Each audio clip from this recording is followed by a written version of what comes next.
Hey, good morning, guys, or at least I'm assuming it's good morning for you. Today we are looking into week 6, and I do need you to listen to this entire video for this week to make any sense to you. I want you to realize, I hope this is encouraging and not discouraging. We are into week 6. We obviously started with week 1, and week 10 is our final week of school, so we are halfway through. Before we dive into week 6, I have to remind you, it's actually Teacher Appreciation Week this week during week 6. And it's not an official assignment, but here's your act of kindness. I want you to reach out to one of your favorite teachers. Now, I want you to hear this. Your teacher could even be in the elementary school. All you have to do is go to this envelope and click New Message. Once you click that new message, you can type in any teacher's name. And I suggest the subject line just be something like thank you. And you can simply say something like, hello, Mrs. Bliss, or whoever. Do you remember me? Or Mr. Burr. Oh my gosh, if Mr. Burr had schooled you, I'd be like, hello, Mr. Burr. Do you remember me? You had me like 25 years ago. And I loved your class. Tell them why you loved your class. I loved your class because you played the piano every day. And even though I was 5 when I was in kindergarten, I still remember that.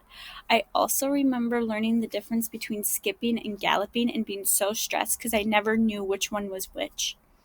Anyways, if you reach out to a teacher and you give them a specific memory, let me tell you, your teacher will, oh, we got a new bird feeder and I am loving it. All these birds are coming. Oh my gosh, do you think I can flip the computer? Oh, they all flew away. Dang it. Okay, anyways, if you reach out with a specific memory, man, that was just like being in a classroom, wasn't it? Just, ooh, Mrs. Bliss is distracted again. Oh, look what's out the window. I mean, my goodness, you guys.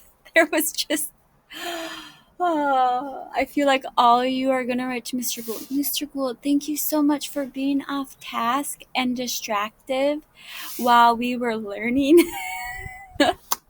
Anyways, I want you to know, like, as much as we joke around about you guys bringing in coffee and stuff, your words of encouragement mean so much to us, especially in a time like this.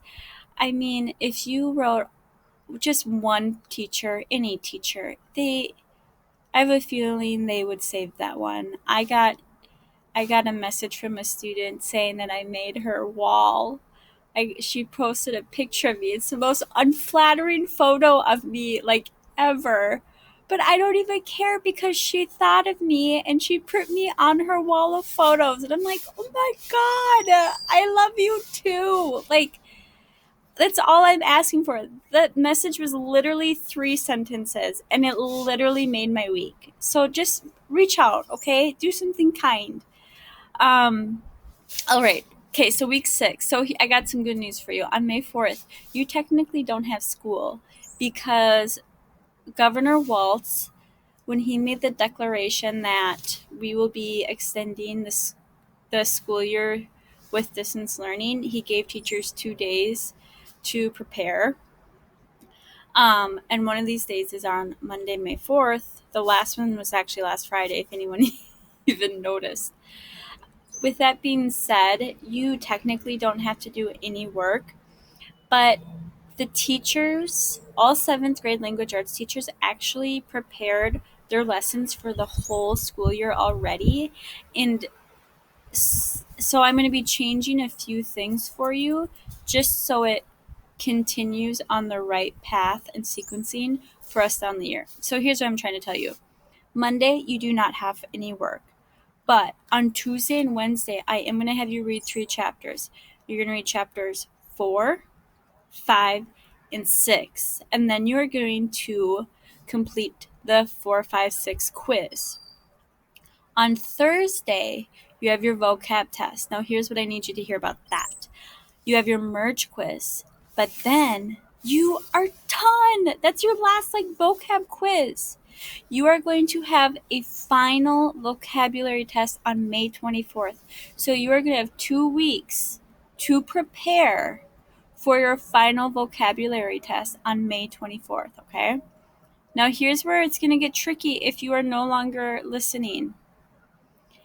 For Friday, I actually don't have an article for you. Instead, I gave you an extra chapter to read in The Outsiders in a very short week. And I do want to remain fair for your day off because you've earned it, you guys. You have been amazing. So, here's what you can do. Tuesday, Wednesday, Thursday, Friday. Tuesday, Wednesday, Thursday, Friday. Those 4 days are the only days you need to technically work. Here's what I suggest you do. On Tuesday, read chapter 4. On Wednesday, read chapter 5.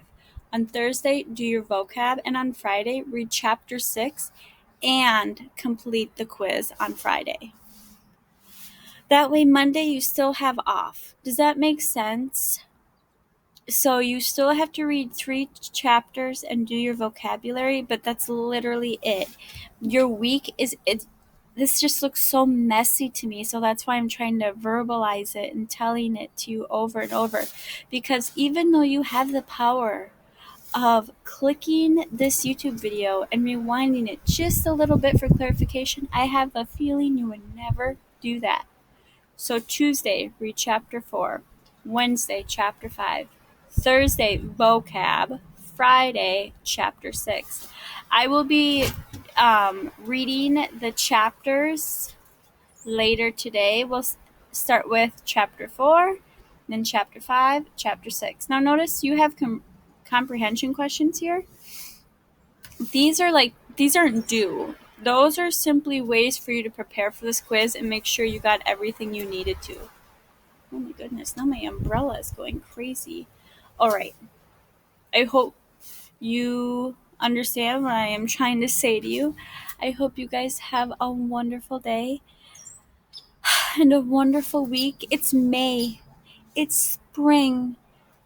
If we had 5 weeks of school, we would be so excited. I mean, I am excited anyways, but I still do miss you guys terribly.